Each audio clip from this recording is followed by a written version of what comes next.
This is the 2024 Toyota Tundra SR5 with the TRD package. Is it better than the big three? Hey everybody, it's Tom from Vehicle Visionary. I hope you're having a great day. Today, Carrie and I are at Yoakum Toyota in Shreveport, Louisiana. And for those who like to see the lower trim levels, while this isn't the highest or the lowest trim level of the Toyota Tundra, we're still going to give you a look at it and show you what you get. Check out the link down in the description of the video if you want to know more. Maybe come in and buy this truck. Tell whoever you talk to that Tom and Carrie from Vehicle Visionary sent you their way. So let's see what we find here. And we start off with a very bold look, a very strong look. And the good thing about it, when we're saying, does it really compare to the big three? Is it better? Is it equal? What is it?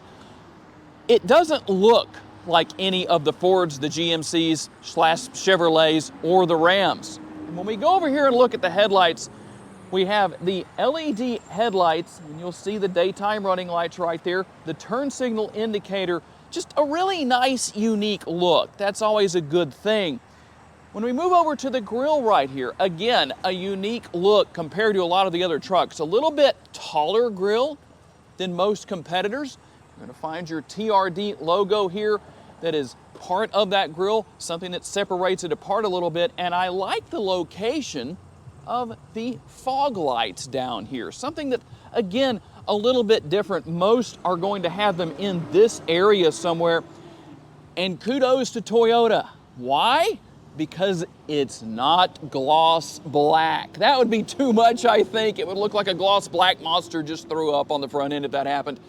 But the good thing, this being a truck that is obviously very capable off-road with the shocks and suspension and everything that this truck has, well, you don't want a bunch of rocks and debris coming up and hitting what would be gloss black or could be gloss black and causing damage. If you don't know, that does tend to show damage more so. Now let's move over here to the side. Obviously this truck is going to be four-wheel drive. Tire and wheel size, in fact, let me back up so Carrie can show you from every angle. You do have those 20-inch gloss black wheels. Kind of be interesting to see how that holds up out on the off-roading situations. Tire and wheel size, you know they're 20-inch rims. The width is going to be 265. The sidewall right here, going to be a 60 series.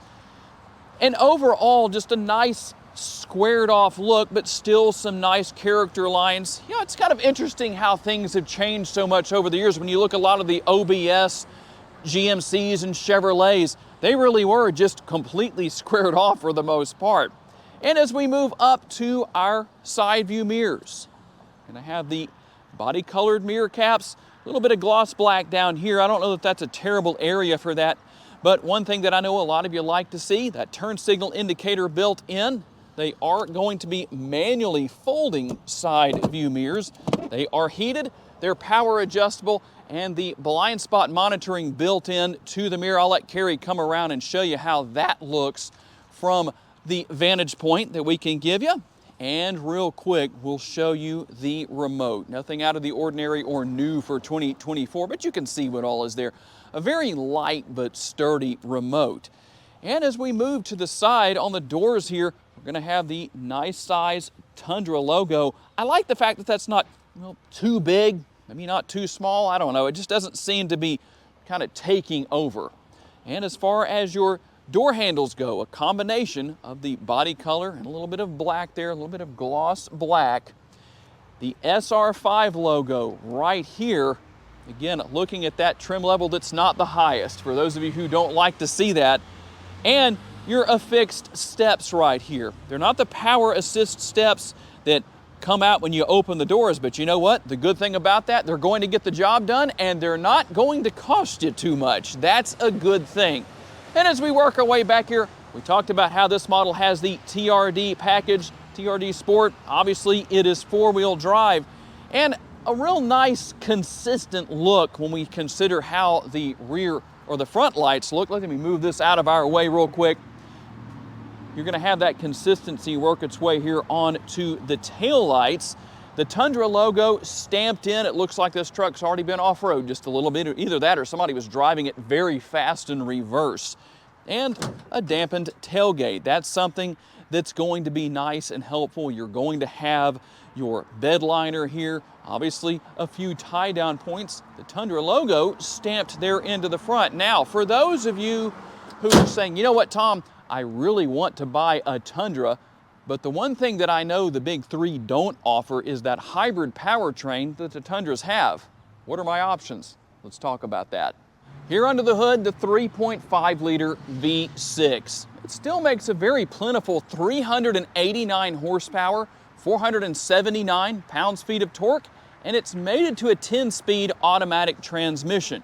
Now, for a truck, you'll have to tell me what you think about this. Does it have good gas mileage? Well, let's take a look at the sticker here. I'm just going to show it to you like this.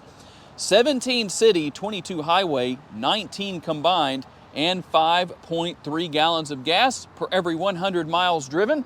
Let's work our way back here to the gas tank area. I'll open the gas door. Have something that I would call kind of old school for this day and age, which is going to be the gas cap instead of capless fuel fill. And when you fill that up, you have a potential to fill up a total of 32.2 gallons. And let's talk a little bit about practical use. 1,720 up to a potential of 1,940 pounds worth of payload. Towing ranges between 11,010 up to 12,000 pounds. And something that sets Toyota apart, not a bad thing. Again, something you won't find with most of the big three competitors. Ram does have something somewhat similar to this, but what's interesting, should have it on both sides in my personal opinion. Do you think that should be a standard feature? And let's talk about what your rear seat passengers will find. Now we'll start with the door panel first. I'll let Carrie show you what's going on over there. When I put my arm on there, honestly, that is one of the softest armrests I think I've ever experienced. Put my arm on over there. That's actually pretty darn soft. And you'll have what I guess we could call the upper door bin, but especially that lower area. That is probably the most space I've seen used in a full-size truck. You have a couple of areas for bottles or cups down there, so a good bit of space where that's concerned. But as we work our way here into the interior, something I really like here, the use of under-seat storage. Now, there's a lot of different things you can do here. Space on this side, a couple of different options here, but if you're wondering exactly what this is, and I guess in a way you could use it as a multitasker, you can move those around, but that's actually for your long guns. If you're going to the range, if you're going hunting, whatever the case is, those will hold what you have. You can conceal that away so that you don't have to worry about if you're parked somewhere, you went into the store to get something, whatever you need at Academy Sports or wherever you are, nobody necessarily knows those are under there. And if you want to know a quick little trick that I'll give you for free to definitely let people know that it's not under there, don't have any stickers on your vehicle that might reveal that. Kerry, who's a police officer, is nodding his head over there saying, yep, that's a good idea. So we'll drop the seats down, see if Kerry can do that. See if there we go, we can get that done. Now, before I hop in, let's do this. We'll fold down the center armrest right there with the cup holders built in. You put some pretty good sized cups in there. Now, let's see about space. Now, you do have the grab handles right here.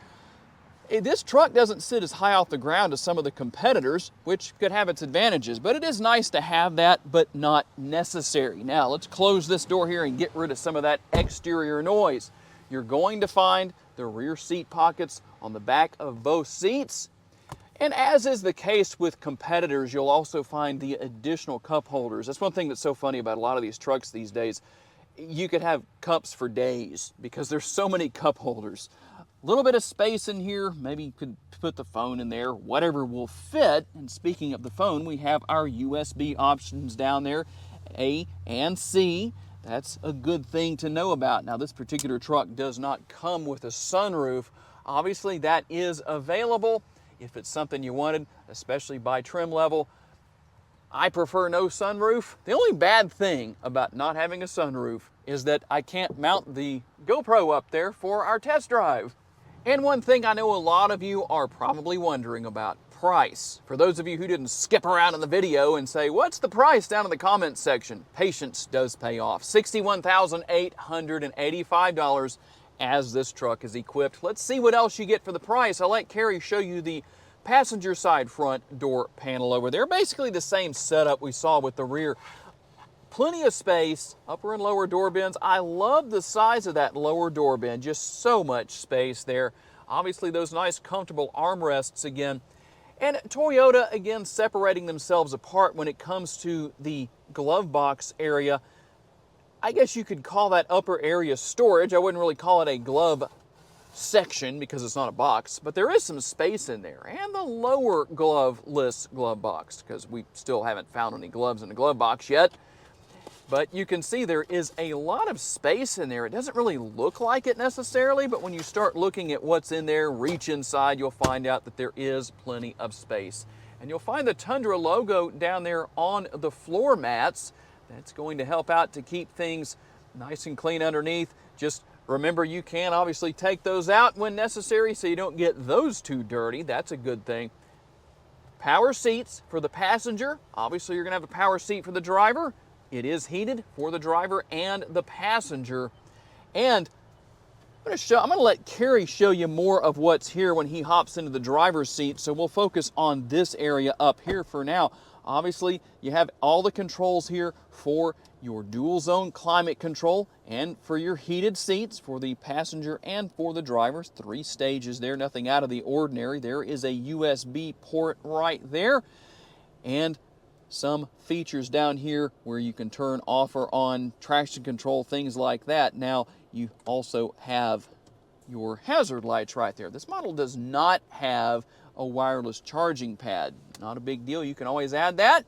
But this area right here, you could put your phones up there, maybe more than one phone, it looks like, depending on how large they are, that would fit. It is kind of funny because it looks like there should be some kind of a cover that comes down here just with the way that area is designed, although there isn't, and I don't think anyone's going to complain about that. We do have our cup holders right here and the traditional style shifter, the TRD logo right there. That's going to be nice, just something that is just a little bit of an added extra. We'll go into reverse real quick and show you what the rear view camera looks like. And if you're seeing something behind you and saying, I'm not sure what that is, you can zoom in or zoom out. We were already zoomed in. I just zoomed out right there, but you can see that you can zoom in. You can obviously change what's going on with the trajectory lines. That's helpful. Just to show you what's here, you can even get rid of that if you want to and bring that up onto the screen. Traditional style shifter and your power parking brake and brake hold mode. And then we also have our drive mode selector. I'm going to let Kerry run through the drive modes when he hops over here into the passenger seat here in just a minute. And obviously, if you want to go from your 2-wheel drive setup, which is obviously rear-wheel drive, to 4 high or 4 low, that's pretty easy to do. Obviously, you're going to do is push that down, and we push it down again, and we'll make sure that just to be safe, that I push that back into its position to be in 2-wheel drive. All right, guys, you probably noticed I'm not wearing the microphone. I've given that to Kerry so he can tell you about what's going on with the driver's side of things, and then I'll let him tell you about the console as well, the center console. All right, so let's talk about this steering wheel over here. Over here on this left side, you have tilt telescoping adjustment right here. You have your automatic headlights, auto start stop, your adjustment for your dashboard lights, your trip odometer, headlight dimmer, some other things. You have your radio functions right here, and your cruise control and lane assist keep functions over here, and your traditional dashboard. No LCD or anything like that. It doesn't change. It's just a standard analog, which is cool. I like standard analog. Less things to break. And up top here, we have your standard things that you have up here on a vehicle. Eyeglass holder and your interior lights. We talked about the shifter area already. Now we have the drive mode adjuster right here. Put this on the dashboard so you can see when I turn this what happens.